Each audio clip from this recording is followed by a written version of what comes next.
today is a special episode where we're doing a episode on, drumroll please, Chinese New Year. Woo! Very exciting. And today we have a special guest with us. I'll let her introduce herself. Oh, wow. You didn't tell me you have an introduction. Sure. Who are you? What are you doing? Where are you from? Yeah, because it's Chinese New Year, so I'm from China. My name is Phoebe. What I'm doing in Newcastle, I would say I'm in the business of having a good time. Oh, Period. Yeah. Personally, I have never experienced Chinese New Year, so I would love to get you guys' experiences on it, how it happens in your countries, traditions, anything like that. Take it away. right. So Vivi is a Chinese from China, Guangdong, I believe. Is it? Yes, very south. And myself, I'm a Chinese from Malaysia. And I think there is certain like cross culture, certain similarities. But I'll let Vivi describe what the Chinese New Year is to her in China, like back at home. Back at home. Can I just tell you all the rituals? Yeah, go for it. Because Anything. It's like, every year is pretty much the same. But some small changes when I grew up. So when I was little, so on the New Year's Eve, you will hear all these like, the fires and then is this called like firecrackers? Yeah, firecrackers. It just like happens all night because there's like a small it's not a temple but it's like a memorial place to in like a village. So it just kind of like all the all like ancestors was there, so a lot of like celebrations and the dancing lions was there. Okay. So it would be so noisy sometimes you just can't sleep the whole night. And it would last to the next day in the very early morning. And so in my house, so in the next day, the morning, right on the New Year's Day, my mom will wake up really early to start all the rituals, light up the incense, and then cook vegetarian food. Okay.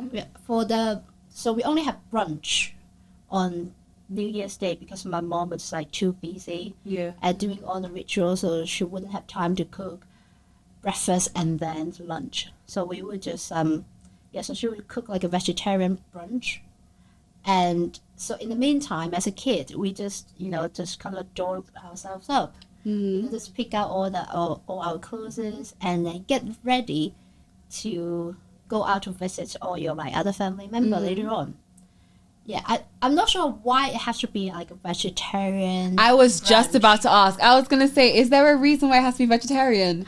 I think maybe because my family, they are not really like religious. Right. But it's still kind of leaning towards like Buddhism. Okay. So on New Year's Day, so I think maybe just kind of showed like kindness, respect, like ode. respect or benevolence to us. Right, animals. okay. Yeah, just to show kind and love on New Year's Day. Yeah, so it has to be vegetarian. Right, okay. Yes. That's so interesting. Is there anything else that you do after the first day? Are there any special days that your family celebrates? We literally just go around my parents' friends, and then because we have a big family. Yeah, for example, like both my parents, they have 5 or 6 other siblings. Wow, yeah, that's a lot. Yeah. Wow. So I have like so many like uncles, Cousins, aunties, yeah. cousins, nieces and nephews when they grow up. So literally just go around all the places, all the houses. And as a kid, I just eat snacks. Because in I'm not sure like other places, but in Canton, in Guangdong, where I'm from, we have this kind of like a round case, and then we have like different compartments. And then so they would put like different sweets, nuts in this box. So when your guests came over, you would just like show it to them, and then they would just pick whatever snack they would like to have. Like, what it would be like one of your favorite memories from New Year's? Like a favorite memory that you all just always think of. No pressure. So I would say as a kid, I definitely would love to go around people's houses to eat the snack. I'm sorry. That was your priority. You were like, I will go get them Yes. snacks. Yes, have all these like sweets, nuts, or like some. I don't. Yeah, sometimes some people being really bougie, they will give out very nice chocolate. Mm-hmm. Yeah, but as a kid, because my parents don't really like feed me that many snacks, so I don't got the opportunity to eat a lot. But yeah, New Year's holidays is exception. It's time to shine. Yes, but when I grow up, actually, I mean, when I was in like high school, and like kind of my teenagers, I think I was happy to receive the pocket money. Yeah, I can imagine. Yeah, I'm just so excited. Yeah. And then I will wait until like the 7th days, the seventh days of the New Year's period, and I will just unwrap all the pocket money and then count how many that I've got. So how long does like the New Year celebration last? Does it change or? I would say traditionally, like in the lunar calendar, I think the 7th day kind of marks the end. Kind of marks yet, okay. but then there's the whole 15-day debate. Oh yeah, that is yeah. What's the 15-day debate? So, essentially, the first day of every month in the calendar is like celebrated differently, and the last day of every month is also celebrated differently. Mm-hmm. And from what I know, it's something to do with devotion to a certain god, like Guan Yin, Yeah. And on top of that, because it's Chinese New Year, so the 15th day where people mark the end of the end, Mm-hmm. it has like a certain ritual that they perform, or like a certain like customs that they go through, like to give like devotion, sort of like to this certain god that some people worship. Okay. Yeah. But for my family, it actually ends on the 9th day. Right. Because I do not know is it ethnic. I'm definitely sure it's not ethnic, but my family is Hokkien. Mm-hmm. Yeah. So is that considered a tribe, Vivi? Tribe or like That is so a bit difficult to describe. Because it's not necessarily a race. It's not necessarily a tribe, is it? I would say just like a certain area's residence, right? Right. Yeah, basically where my ancestors are from. But a very big part of like Hokkien people in Malaysia, they all came from the island Penang, like the Right. Penang Island. And so how my grandpa described this was that back in the World War, like why our Chinese New Year ended on the 9th. Because back in the World War, World War II, I believe, they used to hide in plantations like bamboo plantations and, these yam plantations or something like that. And then, that plantation kept them safe away from like the Japanese armies, and that was invading at that period of time. And they worship this god called like Tian Gong. So basically like god of sky. Mm-hmm. And I think the worship is done on the 9th day. Right. So specifically we start That the marks ritual on right. 12 a.m. on 8th. Okay. Yeah, specifically we started on the 8th day. Mm-hmm. And then it goes on to like 9th. Basically we stop at like 6 a.m., 7 a.m. Everything goes on and on. Okay, that is so interesting. So are all the days like bank holidays? No. So everyone's still working? Yes. Wow, so you just have to make it fit. I think Wow. in Malaysia, they probably have like 1 or 2 that are bank holidays, probably for the first 2 days or the first 1 day, and it depends on the company, and everything under the belt is not included. Yeah, I would say in mainland China, most of the people they only have 3 days of holidays. So it started from New Year's Eve, but actually like many days people can finish the work early and go home and have a big meal. And then usually the first 3 days they can have like a full days off. Right, okay. And then on the 4th day they would come back to work. Right. And some company maybe if they're kinder, you can have like 7 days off. Oh, Just right all 7 right days a of week. New Year. Oh, Yeah, That's very interesting. it doesn't happen a lot. Okay, so what would you say is like the importance? Because I feel like New Year's in Europe is very much party. That's the priority. You just party, hits 12, go crazy. So what would you say like is the importance? Because what it sounded like to me, it's a lot more with honoring the past or honoring like religion. Yeah. So is it like, is everyone, regardless of what religion you follow, are they likely to do the same? I think, first of all, I don't think Chinese people are party people. Yeah. I'm not sure about the next generations, but I think my generation kind of like, started to party. But then my parents' generation and my grandparents, Right. they're very conservative. So I would say Chinese New Year is more about family. Yeah. Okay. Just get together. And also because like Chinese is huge. But luckily my family, even though I have a big family, but 90% of my family's members are still in the same, in the same city. Some of my aunties, uncle, cousins, they already live in Hong Kong for so many years, kind of like immigrated there. Right. And so New Year's time is just a time for us to kind of reunite the big family. And some of my peers, my classmates, they like their family members kind of spread all over the provinces. So I think New Year's is also a good time for them to reunite. So how do you guys plan on spending New Year's this year?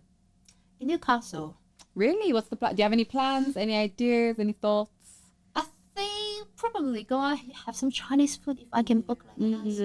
Yeah, if I can book a spot in a nice Chinese restaurant. But I already have a plan, but actually go to party. Doing it the way we do at a party. Have a party. That'd be nice. I think, regarding what you asked, Casey, like different religions, because from what I know, Chinese people from Malaysia, I'm saying this as in general, there's some people who are Buddhists and some people who are Taoists. So that's two different like religions. Yeah. It's pretty much a lot of, again, clashes where everything is like a little bit similar to one another. But then there's also like main practices where it's different. And I think basically all Chinese celebrate Chinese New Year. Right. But then again, that's the one that like different religion, as in like Muslims. I'm talking like Hindu, my Malay friends, my Indian friends, my Sabahan friends. I think I am really honored to have been born in Malaysia because of the differences that, the cultures and everything. And also extremely grateful that, I've been born into a quite diverse kind of family. So in my dad's side, like everyone else is pretty much mixed up, so we got the Malay blood, we got Thai blood. So I'm actually a little bit of Thai as well. And then I think everyone that I know there celebrates Chinese New Year regardless. So for them, it's more of a culture thing. They see towards the culture side. Okay. I have this good balance because my mom's family was like purely Chinese or maybe a mix, a little bit of Malay somewhere along the lines, They celebrate it more religiously. Okay. Yeah. So I think it's a little bit different from Vivi because I think the first reunion, like on the Eve, New Year's Eve, like Chinese New Year's Eve, we have the reunion dinner and everything. Yeah, and then, so on the first, my parents, personally, they did not have that much of a ritual. So on the first is we go back to my dad's side of the family. We sort of mingle around, eat, visit the aunties, and surprisingly, we would have Malay dishes for Chinese New Year meals. And that is some of my friends who are like just pure Chinese, they would be shocked, like, where is the yisang? Why is there rendang on the table? And I'm like, because my grand aunt is actually, she was married to a Malay man. Like, my grand aunt was married to an Indian man, so it's like all different religion, like the main religion in Malaysia and different, I would say, race in Malaysia, all sat down in one table. And that is the true, like when everyone, I used to have this tagline, in Malaysia, they have this tagline where they say like Satu Malaysia, which means one Malaysia, which means people with different, religion and races. And then I used to always post this picture and go like, this is the true definition of Satu Malaysia, where you can sit down, there's the differences. And I think that would be the favorite part of Chinese New Year for me. Right. Because our Chinese New Year doesn't like quite, the first few days is, in my family, it's not that big deal.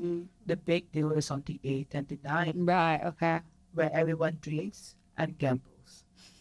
Yeah, it's a family event. Right, okay. Tradition. Yeah, it's a family and friends tradition. And my mom used to warn like my brother and I, because my brother has this kind of, he takes this big risk. So Chinese New Year is when he, earned his bag. Yeah.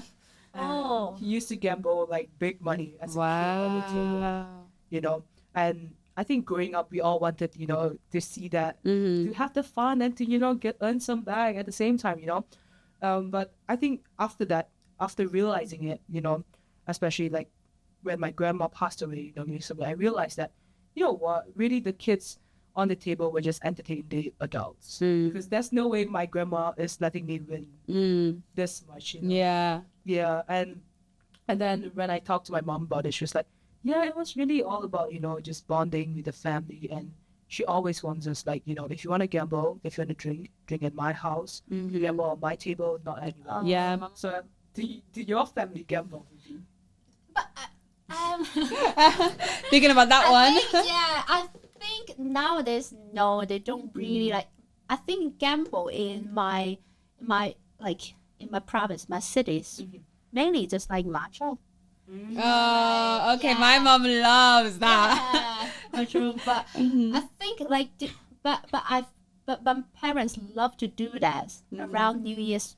Right. Time, because you got all your all your Everyone, families, yeah. your families here, and then they want to think that you lose money because you lose to your family. Yeah. And sometimes like who won the most, and they would like treat you a meal. It's on me. Sweet. Yeah. So That's really they sweet. just having fun. It's not actually gamble, but they would gamble the whole night. Yeah, like sometimes like whole night, or like just gamble every day. They will not wait until 8 of night.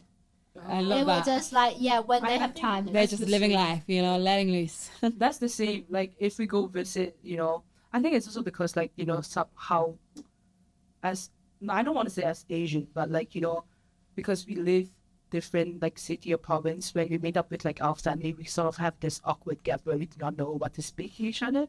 So when we gamble or we have like a little bit drinks in us, we gotta like, Yeah, it's common ground. Yeah. Yeah. So I think because the way I observe like my grandparents, like the older generations when they're playing like mahjong, they actually like, sort of just talk a bit as well. And I'm like, oh, that is how you start catching up. Because Yes. imagine if you sat down with everyone that you've never seen like for the past year.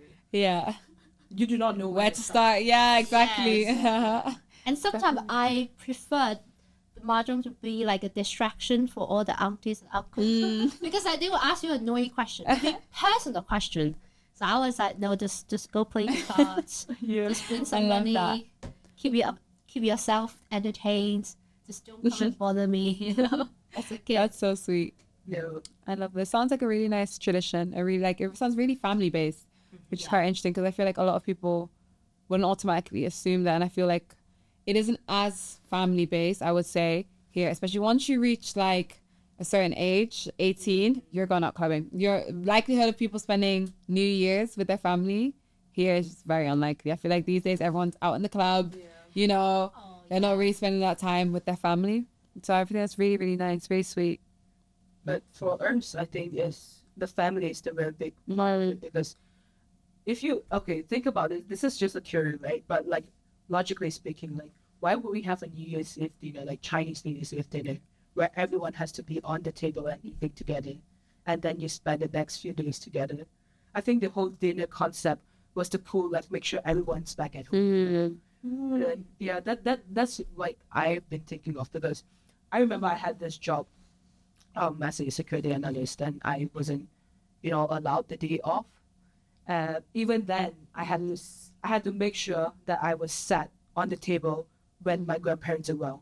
I had to make sure my ass was sat there, and I had to eat one meal with them before I rushed off to work. Wow, As I had a night shift on, and my grandma got so pissed. She's like, "You should be compensated 3 times more." Like, sweet. yeah, but I unfortunately I was an intern. Right, okay. Yeah, so I had to do what I had. Yeah, not that much leeway. Yeah. But it's all good. It's all good. I love that. But yeah, I think that is family based is a very big part of what Chinese New Year is about, you know. But yeah, do you have any questions about Chinese New Year, Casey? I would say like, what is the importance of the color red? Because I feel like that's quite common. I feel it's really prevalent in a lot of the images that I see. I think red is definitely a very like auspicious,